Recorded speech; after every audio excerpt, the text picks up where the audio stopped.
आए सच्ची कुड़े दसा तेरे नखरे दा तोड़नी आशिक बनाया सानू लाई कादी गोल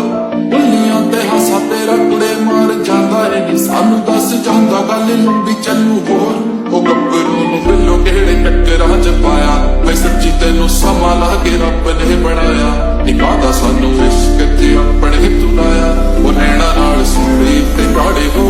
गला गला की शुरू कर बैठे प्रेम कहानी तू आके मैनू राजे मैं आखा तेनू रानी की सुनावा मैं तेनू मेरी बीती कहानी ओए दर्द मैनू अखा विचों तेरे वसे पानी जवानी च परदेस मैं आके चक्के फटे और देश मैं दिन गिने कटे छड़ दूंगा पंग भी तेरे वास्ते पर चलो छड़े तू मैनू पंग मेरा साथ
rap star.